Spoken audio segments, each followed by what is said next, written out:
Derechos y Acción, un podcast de la Defensoría del Pueblo de la Nación. Producido y realizado íntegramente por el área de comunicación para compartir diferentes temas de interés general y del accionar de la institución. Conducen Estefanía González Isola y Fernando Almirón.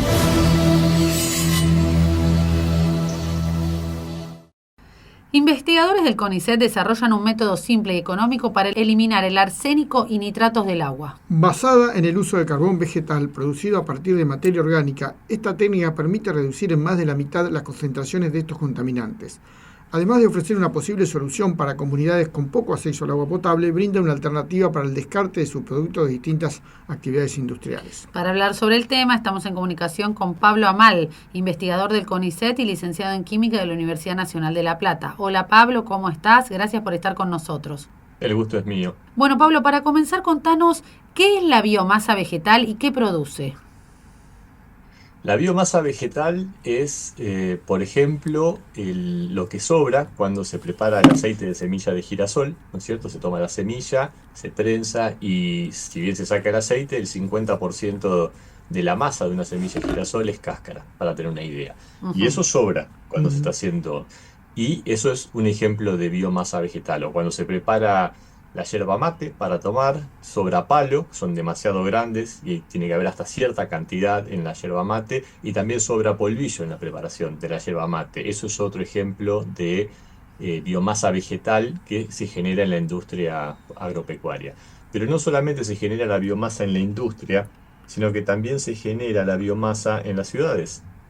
Por ejemplo, yo vivo en La Plata y en La Plata hay una gran cantidad de árboles, es una ciudad bellísima, y todos los años hay que podar, y se generan muchísimas toneladas también de restos de poda, de ramas, de hojas, y eso es biomasa vegetal que está disponible y que nosotros estamos trabajando para aprovechar todo ese subproducto industrial, todo ese subproducto que se genera en las ciudades para agregarle valor, y en este caso para preparar materiales para filtración de agua. Hablan de carbón vegetal. Esta biomasa, estos restos, ¿qué hace? ¿Primero se cocina, se queman o directamente se le dice carbón porque se compactan y eso se transforma como en un carbón? Esa es una buena pregunta, porque carbón es una palabra que significa muchas cosas, ¿no? Carbón no es una sustancia con una composición química bien definida, sino que es eso que se obtiene cuando nosotros tomamos la biomasa vegetal y la calentamos en ausencia de oxígeno. Si nosotros la calentamos en presencia de oxígeno, se quema, ¿no es cierto? Entonces se forma dióxido de carbono, agua y sobran las cenizas, pero cuando calentamos en ausencia de oxígeno, en un reactor químico, por ejemplo, como hicimos nosotros, entonces lo que logramos obtener es, por cada 100 gramos de biomasa vegetal, más o menos unos 30 gramos de carbón vegetal. ¿Y qué tiene el carbón vegetal? Tiene principalmente el elemento carbono de la tabla periódica, que en aproximadamente un 70-80%, y después también tiene como segundo componente principal el oxígeno, que anda en 20-30% dependiendo del carbón vegetal, y otros elementos en menores cantidades. Entonces el carbón vegetal es eso, es ese producto sólido que queda cuando calentamos biomasa vegetal en ausencia de oxígeno, Y en Pablo, ausencia de aire. Claro, sí, te explicaste muy bien.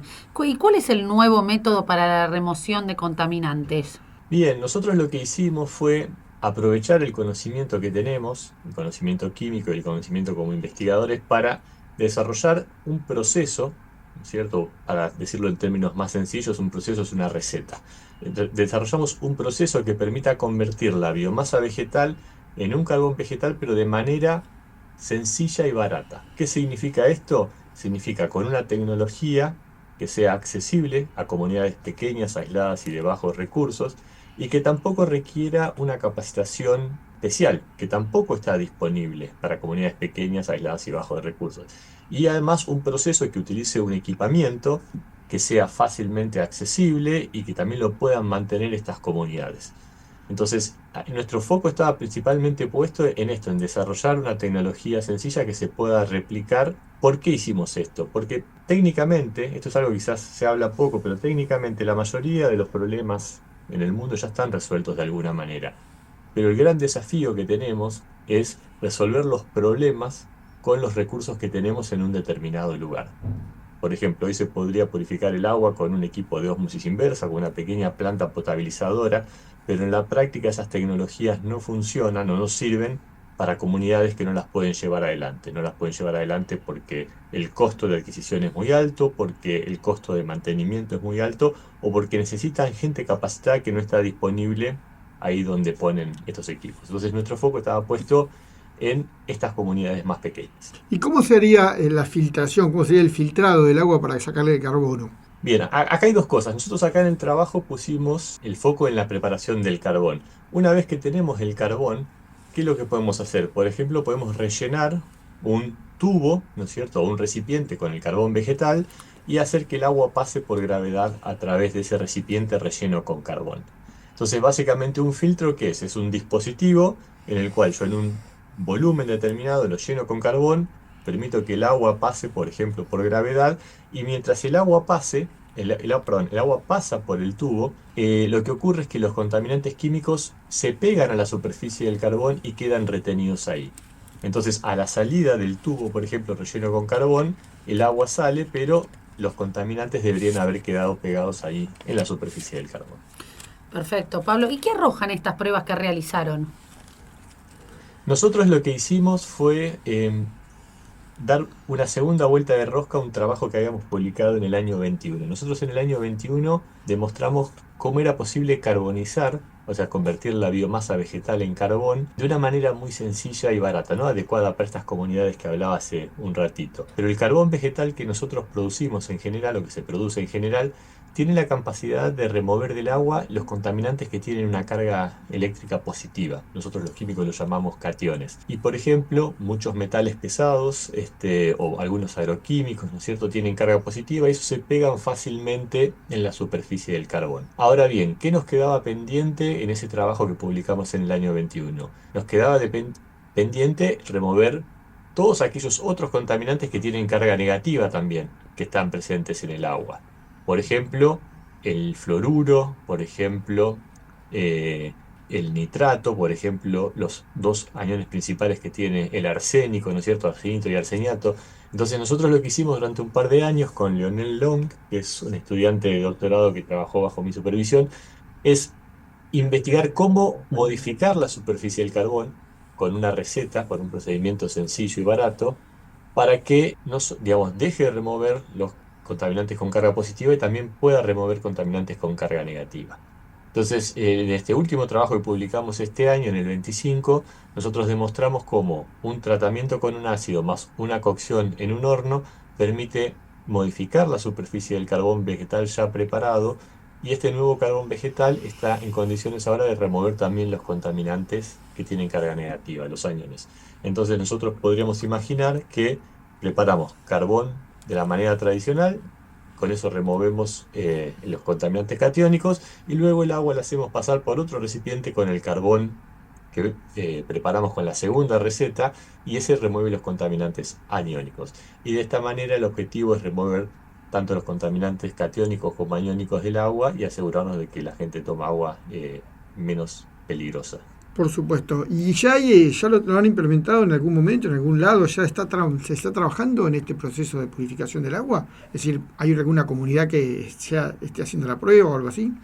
Nosotros lo que hicimos es poner el foco en probar las ideas. Ajá. Estos resultados son el producto de casi 10 años de trabajo, desde que empezamos a trabajar con estas ideas. Y una vez que nosotros desde el CONICET, por ejemplo, desde la Universidad de La Plata, o la Comisión de Investigaciones Científicas de la Provincia de Buenos Aires, generamos este conocimiento, ¿no? Ahora lo que hay que hacer es continuar con otras etapas para poder implementarlo.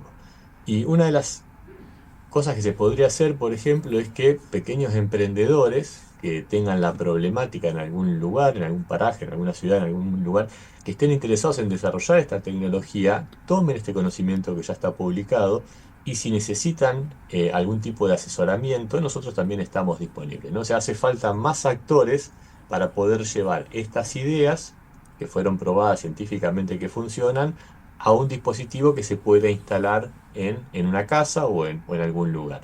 No es un proceso sencillo, requiere, ¿no es cierto?, realizar un proyecto, requiere que la gente se familiarice, alguien tiene que construir los filtros, alguien tiene que preparar el material, pero el conocimiento ya está generado, demostramos que se puede hacer. Ahora es, por así decirlo, el turno de microemprendedores o emprendedores o gobiernos municipales o provinciales que quieran impulsar estas ideas. Sí, casualmente hemos hablado hace un tiempo con el Colegio de Químicos de la provincia de Buenos Aires que nos alertaban sobre el alto contenido de arsénico, sobre todo en el agua de la provincia, la preocupación que tienen los profesionales médicos también por el tema, con lo cual es un tema que está en este momento en discusión y en difusión, ¿no? Sí, totalmente. El problema del agua es un problema importante, ¿no es cierto? Y importante es también que nosotros podamos dedicar tiempo y esfuerzo a buscar soluciones que le sirvan a las comunidades, ¿no? En la provincia de Buenos Aires, por ejemplo, en nuestra experiencia con otro tipo de filtros, ¿no? Filtros de arena lentos que trabajamos antes de la pandemia, vimos que en muchos distritos de la provincia de Buenos Aires la mitad de la población más o menos está en el casco urbano y la otra mitad repartida en el resto del partido. Entonces, ¿qué pasa? La red de agua potable llega dentro de cierta zona, pero no puede Sí. extenderse a todas partes. Pero tenemos la mitad de la población que está fuera del casco urbano. Entonces, hay una comunidad, hay un segmento de la población que está requiriendo una solución al problema del agua potable, está requiriendo un acceso al sistema de agua potable que tiene que ser algo complementario, ¿no? Nunca va a llegar la red hasta ahí. Y ahí en ese sentido es que estamos trabajando nosotros y estamos, por supuesto, también muy interesados en trabajar con actores locales que quieran emprender y trabajar con estas ideas. Sí, porque además está lo que se llama el agua de pozo, ¿no? El agua que sale del pozo, la que va por ser la agua subterránea y que, por supuesto, no tiene el mismo control que el agua potable de las ciudades, ¿no? Ni lo mismo filtrado, como quien dice. Aunque la gente Exacto. cree que es más límpida y todo, pero bueno, está en eso. Para finalizar, me imagino que además esto va a crear, o bueno, le va a dar la importancia también a la investigación argentina respecto a otros países que también pueden usar este método, ¿no? ¿Han tenido consultas, algo así? Sí, sí, varias personas se han comunicado. Esto tiene, este trabajo tiene varios ejes importantes, ¿no es cierto? Está por un lado el eje de generar el conocimiento para que estas pequeñas comunidades puedan empezar a emprender, ¿no es cierto? Y empezar a resolver el problema localmente. Pero a nivel de científico también es un trabajo importante. ¿Por qué? Porque nosotros demostramos que de manera sencilla y barata se puede carbonizar, también para hacer investigación en laboratorio. ¿Y por qué esto es importante? Porque en general, cuando se investiga en un laboratorio de química, la carbonización de materiales, por ejemplo, para preparar materiales para filtros de agua, en general se requieren equipos muy costosos, que requieren insumos costosos, y eso de alguna manera es un gran obstáculo para que se investiguen este tipo de materiales en un país como la Argentina.